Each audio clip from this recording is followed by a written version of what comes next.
Major Sarah Chen had always been different from other pilots. While her fellow officers preferred the sleek F-16s or the mighty F-15s, she fell in love with the ugly, slow, and supposedly outdated A-10 Thunderbolt. Her colleagues often joked that flying the A-10 was like driving a flying tank, but Sarah saw something they missed.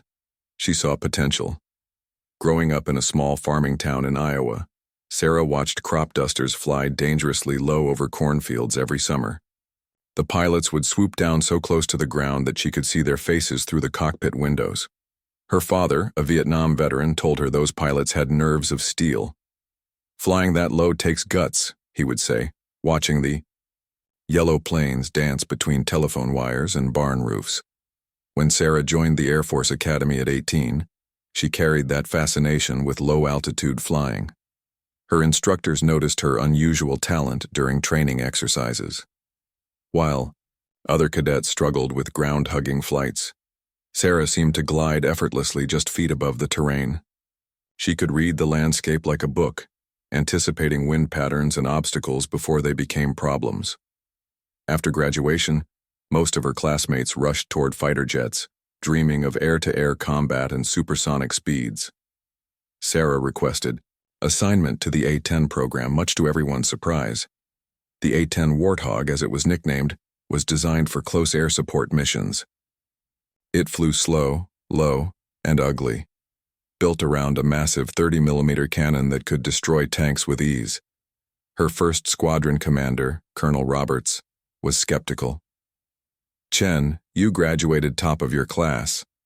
Why waste that talent on a ground attack bird?" he asked during her initial briefing.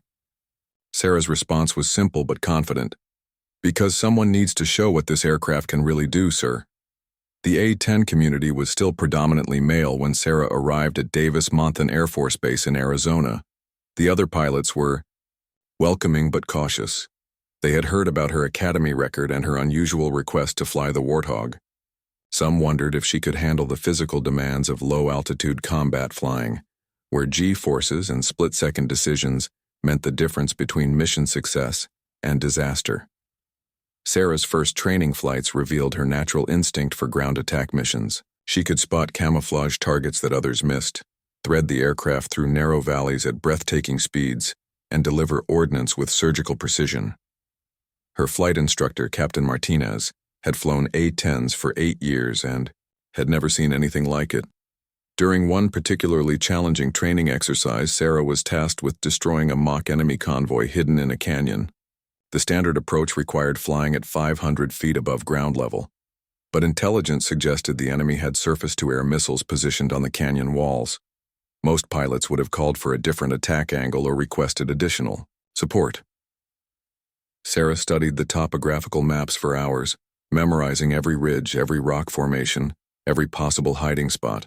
She calculated wind patterns, studied the sun's position, and planned an approach that seemed impossible to everyone else. She would fly at less than 100 feet above the canyon floor, using the terrain itself as cover from the missile sites. Her squadron mates gathered to watch the exercise on the tactical display screens. The mission controllers tracked her aircraft as it approached the target area at standard altitude, then watched in amazement as her altitude reading dropped dramatically. 50 feet, 30 feet. The controllers began radioing warnings about minimum safe altitude, but Sarah's voice came back calm and steady. "Control Hawkeye 2-1, I have visual on target and am beginning attack run." What happened next became legendary in A-10 circles. Sarah's aircraft disappeared from radar as she dropped below the canyon rim, flying so low that her jet wash kicked up dust clouds behind her. She navigated the narrow canyon at 300 knots, her wingtips clearing the rocky walls by mere feet. The mock enemy convoy never knew what hit them. She emerged from the canyon having destroyed all targets with textbook precision, her aircraft untouched by the simulated missile defenses. The debriefing room was silent as flight data showed she had maintained altitudes between 15 and 75 feet throughout the entire attack run. According to the flight manual, such altitudes were considered extremely dangerous and not recommended for the A-10. Colonel Roberts pulled Sarah aside after the exercise. "Chen, what you did today was either brilliant or reckless, I'm not sure which." Sarah's response would later be quoted in Air Force training manuals. "Sir, the A-10 was built to fly low and strike hard. I just flew it the way it was meant to. Be flown." Word of her canyon run spread quickly through the A-10 community.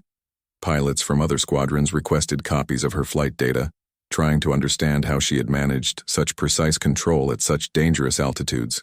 Aviation magazines began calling her the pilot who flies lower than physics allows. But Sarah's real test was still coming. Advanced training exercises were one thing, but combat missions in hostile territory would be entirely different. The enemy wouldn't be using practice rounds or simulated weapons. Real surface-to-air missiles would be hunting her, and real soldiers would die if she made mistakes. As Sarah prepared for her first deployment to a combat zone, she continued pushing the boundaries of what the A-10 could do. She studied enemy tactics, analyzed successful close air support missions from previous conflicts, and developed new approaches to target identification and engagement. Her fellow pilots watched with a mixture of admiration and concern as she planned attack profiles that seemed to defy common sense. The night before deployment, Sarah stood on the flight line looking at her assigned A-10. The aircraft looked tired and battle-worn, its gray paint chipped and faded. But she saw beauty in its rugged functionality. This machine was built for one purpose: to fly low, strike hard, and bring its pilot home alive. Her crew chief, Staff Sergeant Williams, approached with the pre-flight checklist. "Ma'am, she's ready to go. Everything checks out perfect." Sarah nodded, running her hand along the aircraft's armored cockpit. "Williams, how low do you think she can really fly?" The sergeant grinned. "With you flying her, ma'am? Lower than anyone thinks possible." As Sarah walked back to the squadron building, she didn't know that her deployment would change military aviation doctrine forever. She didn't know that her name would be remembered alongside legendary pilots like Chuck Yeager and Robin Olds. All she knew was that tomorrow, she would finally get the chance to prove that flying impossibly low wasn't impossible at all. The desert heat hit Sarah like a physical wall as she stepped off the transport plane. Forward, Operating Base Thunder was a collection of temporary buildings and aircraft hangars carved out of the harsh landscape, surrounded by mountains that seemed to stretch endlessly into the burning sky. This would be her home for the next 6 months, and the proving ground for everything she had trained for. Her new squadron commander, Lieutenant Colonel James Morrison, was a 20-year veteran who had flown A-10s in 3 different conflicts. During their first meeting, he studied Sarah's training records with raised eyebrows. "Major Chen, I've read about your unconventional flying methods. Out here, unconventional can mean the difference between saving lives and becoming a casualty statistic." The base housed 2 squadrons of A-10s, supporting ground troops operating in the mountainous region where enemy forces had been launching guerrilla attacks against coalition forces. The terrain was unforgiving. Jagged peaks, narrow valleys, and hidden cave systems that provided perfect cover for enemy fighters equipped with portable surface-to-air missiles. Sarah's first mission briefing revealed the complexity of combat operations in this environment. Intelligence reports showed enemy forces had adapted to coalition air power by positioning anti-aircraft weapons in elevated positions, creating deadly crossfire zones in the valleys where ground troops needed close air support most desperately. Captain Rodriguez, the squadron's most experienced pilot, explained the tactical situation during her orientation flight. "The enemy learned our patterns," he said over the intercom as they flew reconnaissance over the operational area. "They know we typically approach at 800 to 1,000 feet for target identification. They've positioned missile teams specifically to engage aircraft at those altitudes." Sarah studied the landscape below, noting the strategic positions of enemy strongholds and the limited approach routes available to conventional attack aircraft. The mountains created natural corridors that channeled aircraft into predictable flight paths, making them vulnerable to coordinated anti-aircraft fire. During her 3rd week at the base, a ground unit found itself pinned down by enemy fire in a valley that had become known as Death Canyon among the pilots. The soldiers had been ambushed while conducting a patrol mission and were trapped behind minimal cover with wounded personnel. Multiple aircraft had attempted close air support missions, but intensive anti-aircraft fire had forced them to break off their attacks. The rescue operation had been ongoing for 6 hours when Sarah volunteered for what mission planners were calling a nearly impossible close air support mission. The enemy had positioned missile teams on both sides of the valley, creating overlapping fields of fire that made conventional attack runs extremely dangerous. Sarah spent 2 hours studying satellite imagery, topographical maps, and weather reports. She identified a narrow approach route that would require flying at extremely low altitude through a series of connecting ravines, emerging directly above the enemy positions before they could effectively engage her aircraft. Lieutenant Colonel Morrison was reluctant to approve her flight plan. "Chen, you're proposing to fly at altitudes that put you below the surrounding terrain features. If you lose power or encounter unexpected weather, you'll have no room for error recovery." Sarah's response was measured but confident. "Sir, conventional approaches haven't worked. Those soldiers need help now, and I believe this approach gives us the best chance of mission success." The briefing room fell silent as Sarah explained her intended flight path using the large tactical display. She would approach the target area flying so low that radar coverage would be impossible, using the natural terrain features to mask her approach until the final attack run. Her planned altitude would vary between 25 and 150 feet above ground level, depending on the terrain. Her wingman for the mission, Captain Thompson, had flown with Sarah during training exercises and trusted her judgment, but even he expressed concern about the flight profile. "Sarah, I've seen you fly, and I know you're good. But this is different from training. Real missiles don't have safety protocols." As Sarah prepared for the mission, her crew chief performed the most thorough pre-flight inspection of his career.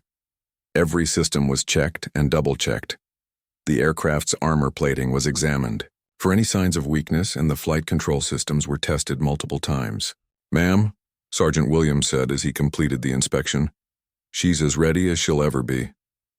The takeoff was routine, but as Sarah's aircraft disappeared into the mountain landscape, everyone at the base monitoring the mission felt the tension.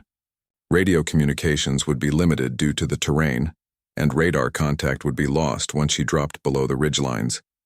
Sarah's approach to Death Canyon required precise timing and absolute concentration.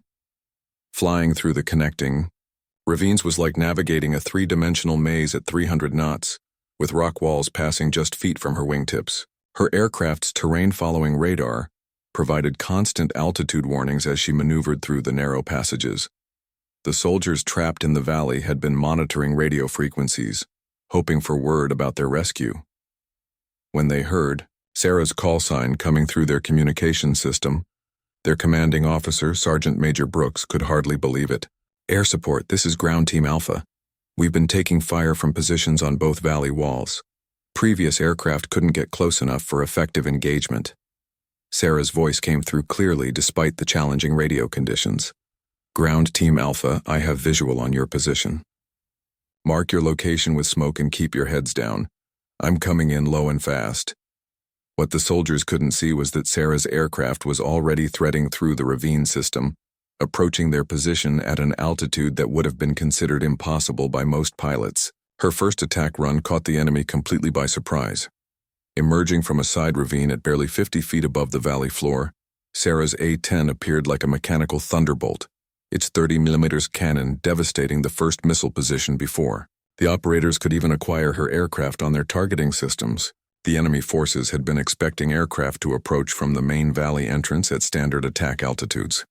Sarah's approach from an unexpected direction, at impossible altitude, negated their carefully planned defensive positions. Her second attack run targeted the remaining missile teams, again using terrain features to mask her approach until the final moments. Within 15 minutes of her arrival in the target area, Sarah had neutralized the anti-aircraft threat and cleared the way for additional close air support aircraft to assist the trapped soldiers. Her radio transmission to the mission commander was characteristically understated. "Control Hawkeye 2-1. Target area is clear. Ground team can be extracted safely." The successful mission created immediate controversy within the Air Force hierarchy. Some senior officers praised Sarah's innovative tactics and mission success, while others questioned whether such dangerous flying techniques should be officially sanctioned. The debate would continue for months, but the soldiers whose lives she saved had no doubts about the value of her methods. News of Sarah's Death Canyon mission spread throughout the military faster than official reports could travel. Within days, pilots at bases across 3 different countries were discussing the impossible low-altitude run that had saved an entire ground unit. Video footage from her aircraft's gun camera became required viewing at tactical training schools, though many instructors prefaced it with warnings about attempting such dangerous maneuvers. The mission's success created an unexpected problem for Air Force leadership. Traditional flight doctrine emphasized maintaining safe altitudes for aircraft survivability, but Sarah's methods achieved results that conventional approaches couldn't match. Senior officers found themselves caught between established safety protocols and the undeniable effectiveness of her tactics. General Patricia Martinez, the regional air operations commander, requested a personal briefing from Sarah about her low-altitude techniques. The meeting took place in a secure conference room, where Sarah presented her tactical philosophy to a room full of colonels and generals, most of whom had decades more experience than she did. The A-10 was designed with exceptional low-altitude capabilities that we're not fully utilizing, Sarah explained, using detailed charts and combat footage to support her arguments. Enemy anti-aircraft systems are optimized to engage aircraft at conventional attack altitudes. By flying below their engagement envelope, we can achieve tactical surprise and dramatically improve mission success rates. General Martinez listened carefully before responding. Major Chen, your results are impressive, but I'm concerned about the risk to pilots and aircraft. What you're proposing essentially throws away our standard safety margins. Sarah's response revealed her deep understanding of both aircraft capabilities and combat realities. Ma'am, with respect, safety margins become meaningless if conventional approaches prevent us from completing critical missions. The debate continued for 3 hours, with Sarah answering detailed questions about aircraft stress limits, pilot training requirements, and mission planning considerations for extremely low-altitude operations. Her comprehensive knowledge impressed even the most skeptical senior officers, but they remained concerned about the broader implications of officially endorsing such aggressive tactics. Meanwhile, on the ground, word of Sarah's flying abilities was spreading among the infantry units she supported. Soldiers began specifically requesting the pilot who flies in the weeds for their most dangerous missions. Sergeant Major Brooks, whose unit Sarah had rescued from Death Canyon, started an informal communication network among ground commanders to share intelligence about when Sarah would be providing air support. The respect was mutual. Sarah spent her off-duty time studying ground tactics and talking with soldiers about their combat experiences. She wanted to understand exactly what they needed from close air support aircraft, and how her flying techniques could be refined to provide better assistance to troops in contact with enemy forces. Her next major mission came 3 weeks after Death Canyon, when a special operations team became trapped during a night raid on a suspected enemy weapons facility. The compound was located in a narrow mountain valley surrounded by multiple anti-aircraft positions, and previous rescue attempts had been repelled by intensive missile fire. The night mission would test Sarah's abilities in ways that daylight flying never could. Low-altitude navigation through mountainous terrain required absolute precision, even in perfect visibility conditions, but flying the same routes in darkness multiplied the danger exponentially. Night vision equipment could only provide limited assistance when flying feet above rocky terrain at high speed. Sarah's mission planning for the night rescue took 8 hours. She studied every available photograph of the target area, memorized terrain features that would be visible in night vision systems, and calculated approach routes that would minimize her exposure to anti-aircraft fire. The flight profile she developed was even more aggressive than her Death Canyon approach, requiring sustained flight at altitudes between 15 and 100 feet above ground level. Lieutenant Colonel Morrison approved the mission with obvious reluctance. "Chen, I'm authorizing this because we have no other options, but I want you to know that you're pushing the boundaries of what's considered survivable flying." Sarah acknowledged his concerns but remained confident in her abilities. "Sir, I've practiced this approach in simulators dozens of times. The aircraft can handle it, and so can I." The special operations team had been pinned down for over 12 hours when Sarah's A-10 took off into the dark mountain night. Radio communications with the trapped unit indicated they had multiple wounded personnel and were running low on ammunition. Enemy forces were preparing for a final assault that would likely overwhelm the outnumbered special operations soldiers. Sarah's approach to the target area required flying through a series of mountain passes using only terrain-following radar and night vision equipment. The narrow valleys channeled her aircraft through a precisely calculated route that avoided known anti-aircraft positions while providing the element of surprise she needed for mission success. Ground personnel monitoring her mission could track her progress only through brief radio transmissions as she navigated the treacherous mountain terrain. Her call signs came through the communication system like whispered updates from an invisible guardian angel. Checkpoint Alpha, on course and on time. Checkpoint Bravo, all systems normal. Final approach, 2 minutes to target. The trapped special operations team heard her aircraft before they saw it. The distinctive sound of the A-10's twin engines echoed off the valley walls, growing louder as Sarah approached at impossible altitude. Team leader Captain Williams radioed desperately. Air support, be advised multiple missile sites are active. In this area, previous aircraft took heavy fire. Sarah's response came through clearly despite the challenging radio conditions. Ground team, I have visual on your position. Stay low and mark targets with infrared designators. I'm coming in.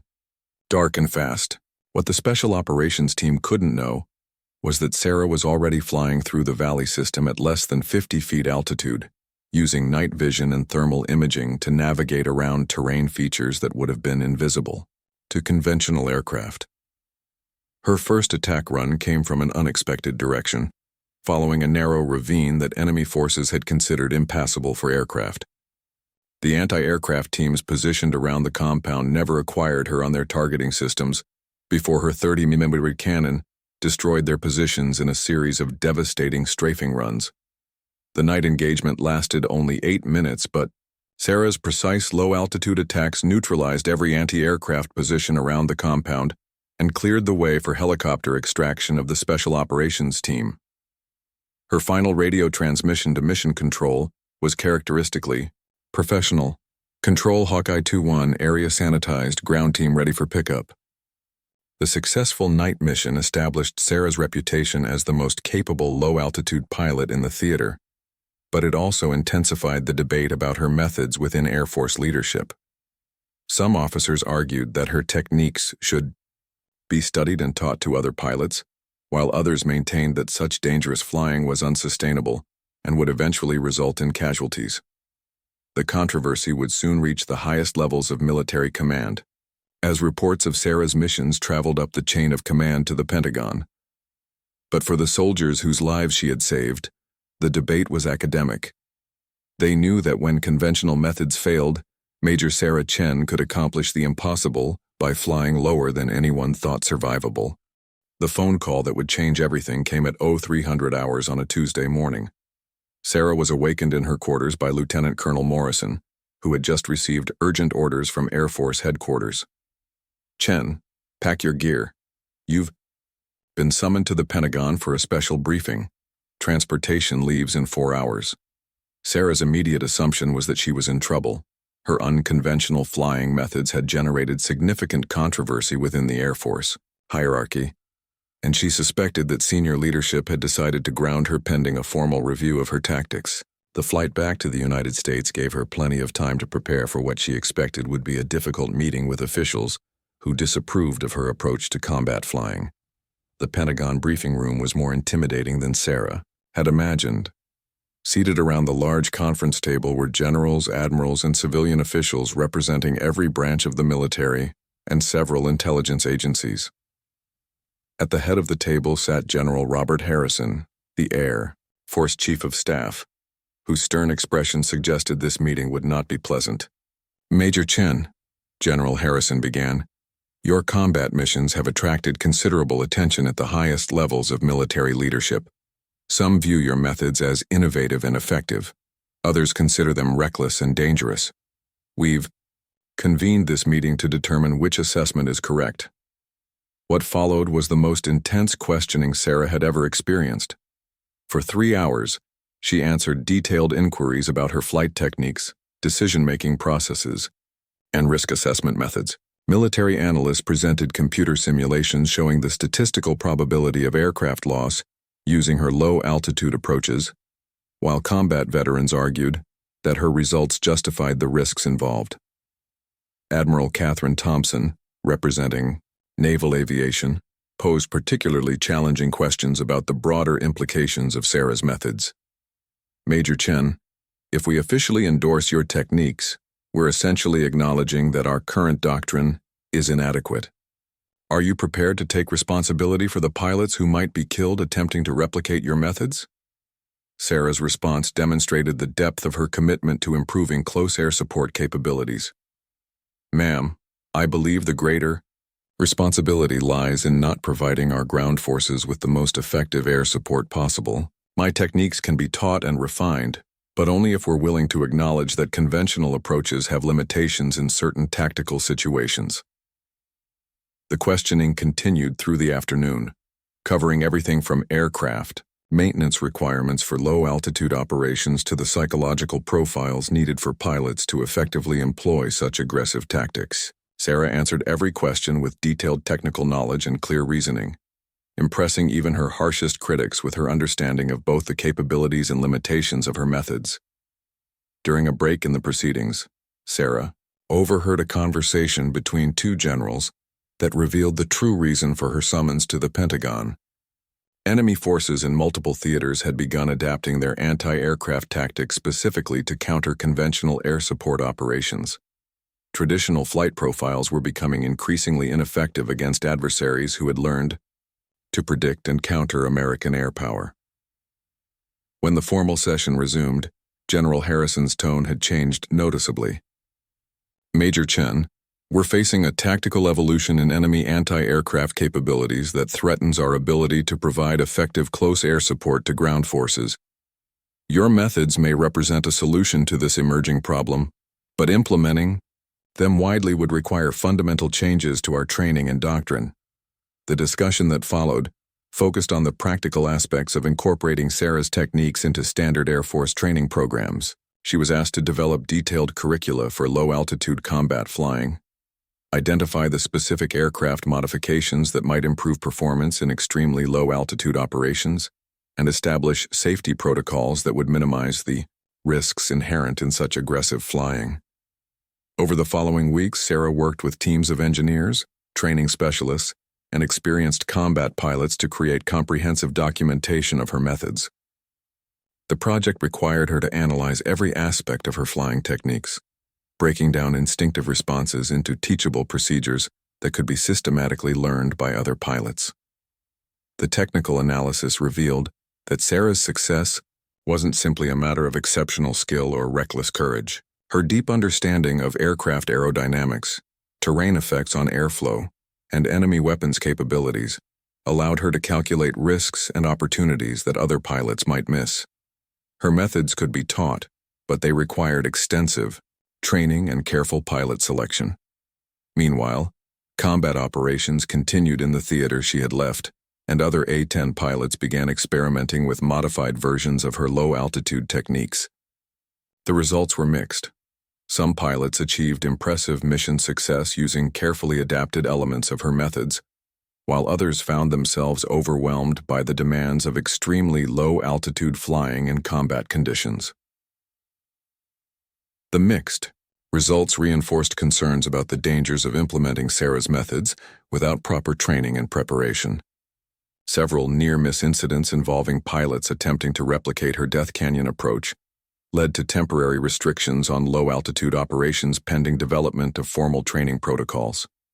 Sarah found herself in the unusual position of being simultaneously celebrated as an innovative tactician and criticized as a dangerous maverick, whose methods might encourage reckless flying among less experienced pilots. The military bureaucracy struggled to balance the obvious effectiveness of her techniques against legitimate concerns about pilot safety and aircraft losses.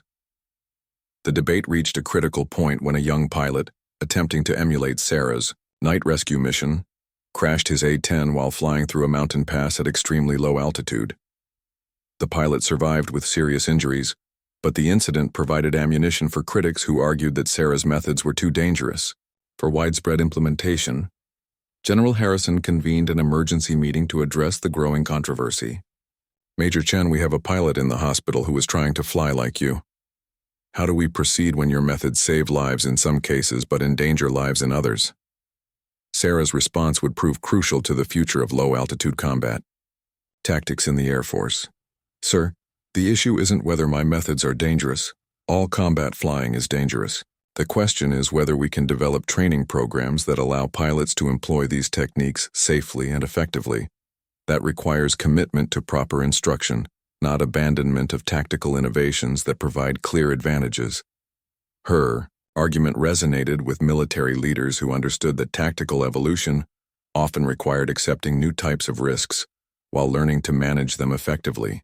The decision was made to proceed with development of a specialized low-altitude combat training program, with Sarah serving as the primary instructor and tactical developer. The announcement of the new training program generated intense interest throughout the military aviation community. Pilots from all branches of service requested assignment to what became known as the Ultra-Low Combat Training Course, despite warnings about its demanding requirements and high failure rate. Sarah's role evolved from combat pilot to instructor and doctrine developer, but her most challenging missions still lay ahead. Teaching other pilots to fly at impossible altitudes would prove more difficult than doing it herself, and the success or failure of the training program would ultimately determine whether her methods became standard military doctrine or remained. A historical footnote about one pilot's extraordinary abilities. The Ultra-Low Combat Training Course began with 24 carefully selected pilots from across all military branches. Each candidate had exceptional flying records and demonstrated ability to handle high-stress situations, but none had ever attempted the extreme low-altitude techniques that Sarah would teach them. The failure rate, everyone understood, would be significant. Sarah's first challenge was translating her instinctive flying abilities into systematic training procedures. What came naturally to her had to be broken down into discrete skills that could be learned, practiced, and mastered by pilots with different backgrounds and experience levels. The process required her to analyze her own decision-making processes in ways she had never considered before. The training facility was established at Nellis Air Force Base in Nevada, where the diverse terrain and restricted airspace provided ideal conditions for practicing extremely low-altitude flying techniques. Sarah worked with aeronautical engineers to develop specialized training aircraft, equipped with enhanced terrain-following radar, improved collision avoidance systems, and additional safety features designed to protect student pilots during the learning process. Lieutenant Colonel Jennifer Martinez, assigned as Sarah's deputy instructor, had initially been skeptical of the ultra-low altitude methods. However, after flying with Sarah through a series of demonstration flights, she became convinced that these techniques represented a genuine tactical advancement. Sarah, what you do changes everything about close air support. The question is whether we can teach 24 pilots to do it without killing them. The first phase of training focused on fundamental skills, reading terrain at high speed, understanding airflow patterns around mountains and valleys, and developing the reflexes necessary for obstacle avoidance at extremely low altitudes. Student pilots began with heavily modified flight profiles at relatively safe altitudes, gradually working toward the extreme low-level flying that characterized Sarah's combat methods. Captain Michael Torres, a former Navy pilot with extensive carrier landing experience, struggled initially with the transition from overwater flying to Sarah's mountain-hugging techniques. "This is like learning to fly all over again," he confided to fellow students. "Everything I thought I knew about safe flying altitudes goes out the window." Sarah's teaching methods emphasized understanding rather than memorization. She required student pilots to study terrain features, weather patterns, and aircraft performance characteristics until they could predict how their aircraft would behave in any given situation. "You can't fly by instinct alone at these altitudes," she explained during ground school sessions. "You need to understand why the aircraft responds the way it does to every control input." The psychological aspects of ultra-low flying proved as challenging as the technical skills. Many experienced pilots found themselves overwhelmed by the sensation of flying through mountain valleys at 300 knots, with rock walls passing just feet away. Several students withdrew from the program after experiencing panic attacks during training flights, unable to overcome their natural fear of such proximity to terrain. Major David Kim, an A-10 pilot with combat experience in 3 different theaters, initially thought his background would make the transition easy. He discovered that his previous training actually worked against him in some situations. "Everything I've learned about safe flying tells me this is wrong," he admitted after a particularly challenging training flight. "Sarah is teaching us to ignore every altitude warning, every safety margin we've been taught to respect." Sarah's response to such concerns revealed her deep understanding of both the psychological and technical challenges involved. "David, you're not ignoring safety margins. You're operating with different safety margins based on different capabilities. The A-10 can fly safely at altitudes that would be dangerous for other aircraft, but only if the pilot understands those capabilities completely." The training program's first major test came during a simulated combat exercise designed to replicate the conditions Sarah had faced during her Death Canyon rescue mission. Student pilots were required to navigate through narrow mountain valleys, avoid simulated anti-aircraft fire, and deliver precise ordnance against target arrays while maintaining altitudes below 100 feet. Only 8 of the original 24 students successfully completed the simulated Death Canyon exercise on their first attempt.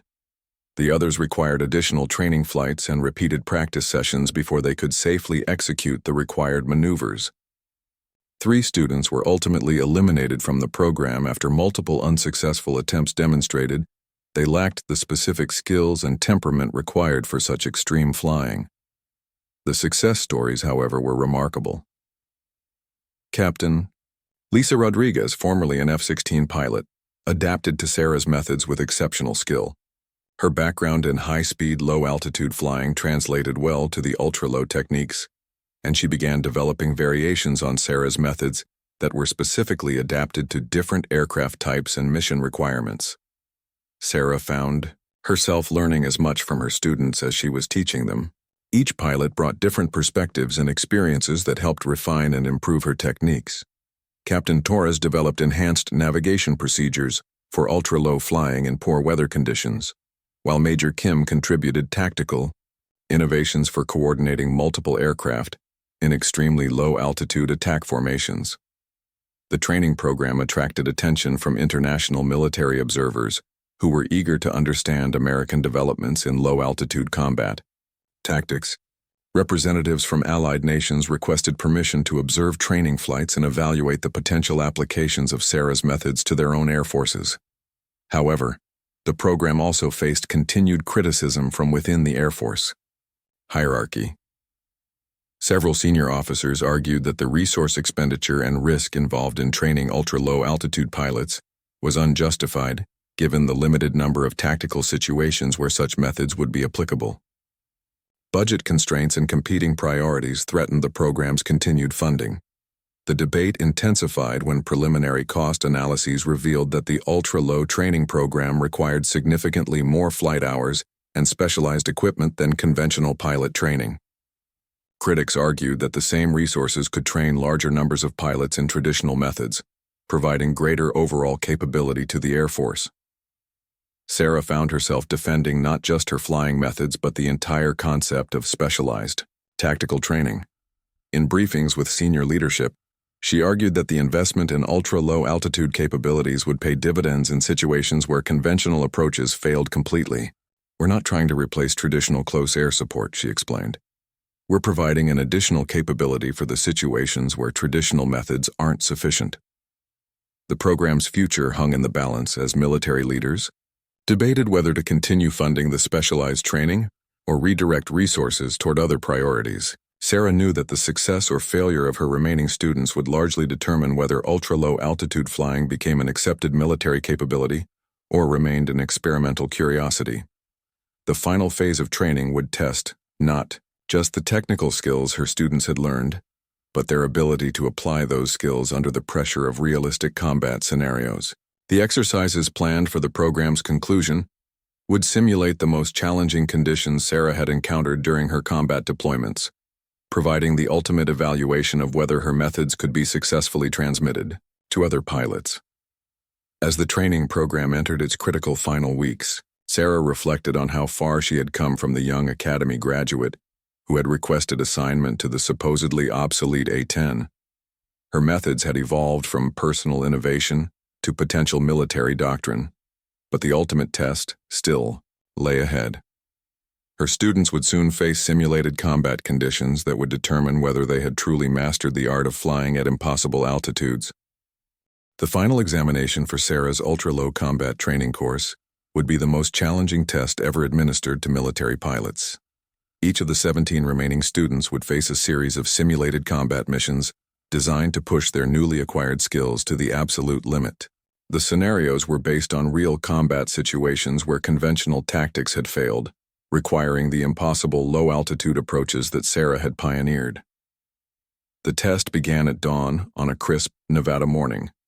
Captain Lisa Rodriguez was the first student to face the final examination, tackling a scenario modeled after Sarah's original Death Canyon rescue mission. As her A-10 disappeared into the mountain terrain at breathtaking altitude, Sarah watched the tactical display with the same nervous tension she had felt during her own first combat missions. Rodriguez executed the approach flawlessly, threading her aircraft through the narrow canyon system at altitudes that registered as low as 18 feet above the rocky floor. Her precision weapons delivery eliminated all simulated targets while avoiding the computer-generated anti-aircraft threats that had defeated previous aircraft in the scenario. When she emerged from the canyon and climbed to safe altitude, Sarah felt a surge of pride that rivaled any of her own combat achievements. The success continued throughout the day, as student after student demonstrated mastery of techniques that had once been considered impossible. Major David Kim, who had struggled early in the program, executed a night rescue scenario with precision that impressed even Sarah. Captain Michael Torres adapted the ultra-low methods to a maritime environment, proving that the techniques could be applied beyond the mountain terrain where they had been developed. Not every student succeeded. 3 pilots were unable to complete their final examinations, overwhelmed by the demanding nature of combat flying at such extreme altitudes. However, their failure was not viewed as a reflection of inadequate training, but rather as confirmation that ultra-low altitude flying required specific aptitudes that not all pilots possessed. The graduation ceremony for the first ultra-low combat training course attracted military dignitaries from around the world. General Robert Harrison, who had initially questioned Sarah's methods, delivered the keynote address praising the innovation and dedication that had created an entirely new tactical capability for the Air Force. Major Chen and her students have proven that the impossible is simply the untested, General Harrison declared. What we celebrate today is not just technical achievement, but the courage to challenge conventional wisdom and push the boundaries of what military aviation can accomplish. But the real test of the program's success would come when the newly trained pilots returned to combat operations. Sarah's students were assigned to different theaters and units, carrying their specialized skills into real-world situations where lives depended on their ability to execute what they had learned. The first combat application of the ultra-low techniques by a program graduate came 6 weeks later when Captain Rodriguez found herself supporting a ground unit trapped in terrain, similar to the original Death Canyon. Using the methods Sarah had taught her, Rodriguez successfully completed a rescue mission that conventional approaches had been unable to accomplish. Her success validated the training program and demonstrated that Sarah's techniques could be effectively transmitted to other pilots. Over the following months, graduates of the ultra-low training program compiled an impressive record of mission successes in situations where traditional tactics had failed. Enemy forces found their carefully planned anti-aircraft defenses ineffective against pilots, who could approach targets at altitudes and routes that had been considered impossible for military aircraft. The success of Sarah's students led to requests from international allies for access to the training program. NATO partners, Pacific allies, and other friendly nations sought to develop their own ultra-low altitude capabilities based on the techniques Sarah had developed and systematized.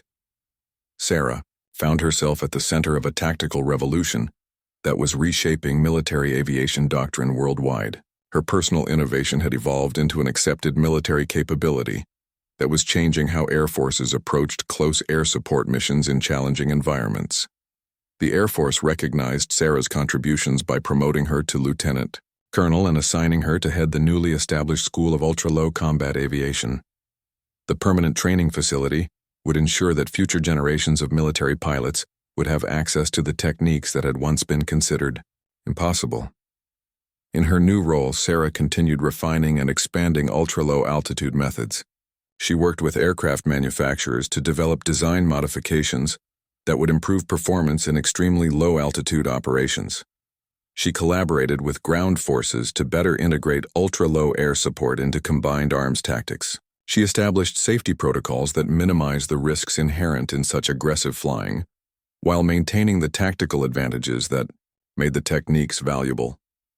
The international recognition of Sarah's achievements culminated when she was invited to address the International Air Force Chiefs Conference, where military aviation leaders from 43 nations gathered to discuss emerging tactical developments.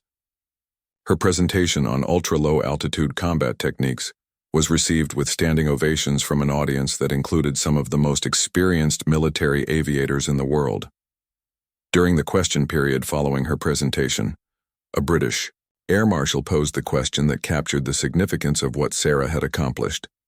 "Colonel Chen, how did you know that flying at such impossible altitudes was actually possible?"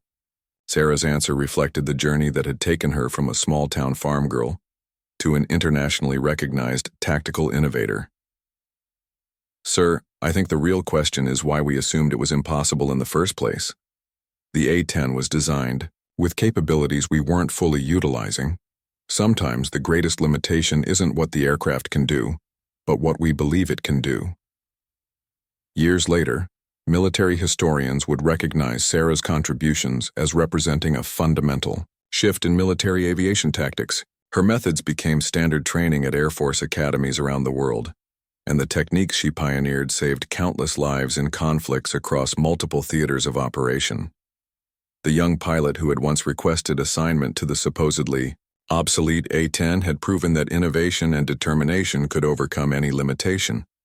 Her willingness to challenge conventional wisdom and push the boundaries of what was considered possible had created new tactical capabilities that redefined the role of close air support in modern military operations. Sarah's legacy extended beyond the specific techniques she developed.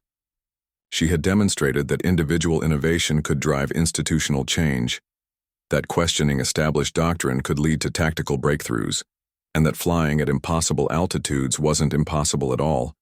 It just required the courage to try and the skill to succeed.